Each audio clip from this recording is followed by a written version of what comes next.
Assalamualaikum warahmatullahi wabarakatuh. Perkenalkan, nama saya Fajar Sodikin dengan NIM 1915024 kelas BKPI 4A. Makul modifikasi perilaku. Dosen pengampu Miska Zulfa. Video ini dibuat untuk memenuhi tugas makul modifikasi perilaku dosen pengampu Miska Zulfa.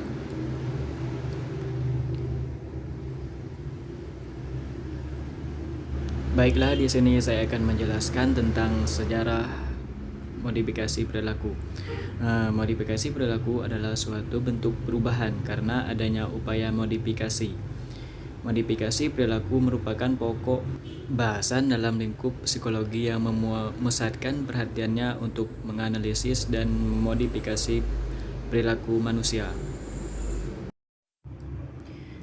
Kegiatan modifikasi perilaku behavior modification secara umum mendasarkan kegiatannya pada pemikiran psikologi behaviorisme yang banyak dipengaruhi oleh teori stimulus responden dari Pavlov dan yang kemudian dikembangkan oleh B.F. Skinner pada tahun 1938. Ia menerbitkan artikel dengan judul The Behavior of Organism yang di dalamnya menjelaskan hasil eksperimennya pada tikus.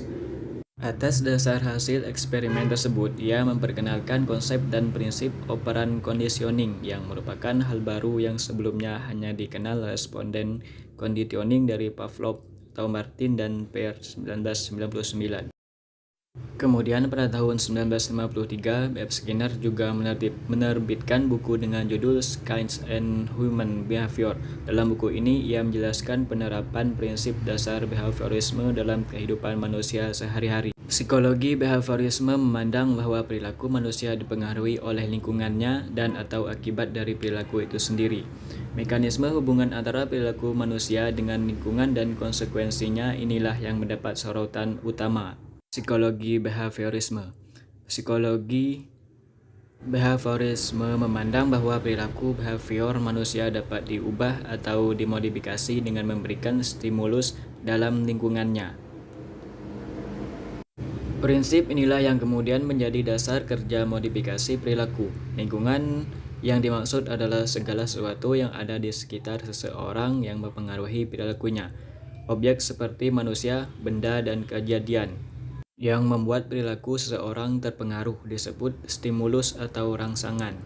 Untuk memahami prinsip modifikasi perilaku, pertama-tama yang harus dipahami adalah konsep perilaku behavior itu sendiri. Secara umum, behavior didefinisikan sebagai sesuatu yang dikatakan atau dilakukan oleh seorang. Martin and Fair. Berikut adalah beberapa karakteristik perilaku. Pertama, sesuatu yang dilakukan dan dikatakan seseorang. Kedua, perilaku memiliki satu atau lebih dimensi yang dapat diukur, yaitu frekuensi, durasi, dan intensitas. Perilaku dapat diamati, digambarkan, dicatat, direkam, diukur oleh orang lain atau pelaku itu sendiri. Yang terakhir, perilaku mempunyai dampak atau pengaruh pada lingkungan. Berdasarkan bisa dan tidaknya perilaku seseorang diamati oleh orang lain, perilaku dapat dibedakan menjadi dua, yaitu perilaku yang teramati secara langsung disebut perilaku overt, contohnya berjalan, berbicara, melempar bola, menendang, dan perilaku yang tidak dapat diamati secara langsung oleh orang lain disebut perilaku covert, contohnya seorang mahasiswa saat akan maju presentasi dalam benaknya berkata, "Saya berharap presentasi ini akan berhasil," dan ia tampaknya merasa cemas. Dalam kasus ini, berpikir dan merasa cemas feeling merupakan salah satu bentuk perilaku covert. Karakteristik modifikasi perilaku. Modifikasi perilaku adalah kegiatan yang sekarang ini sebagian besar diaplikasikan pada perilaku manusia seperti dalam proses pengajaran, pendidikan jasmani, kesehatan, dan kesejahteraan manusia. Oleh karena itu, dalam melakukan praktek modifikasi perilaku harus memperhatikan prinsip dan etika modifikasi perilaku. Berikut ini adalah karakteristik modifikasi perilaku. Fokus pada perilaku, prosedur modifikasi perilaku. Didesain untuk mengubah perilaku, bukan karakteristik pribadi atau sifat. Di dalam modifikasi perilaku, perilaku yang akan dimodifikasi disebut sebagai perilaku target behavior, atau ada dua bentuk target perilaku.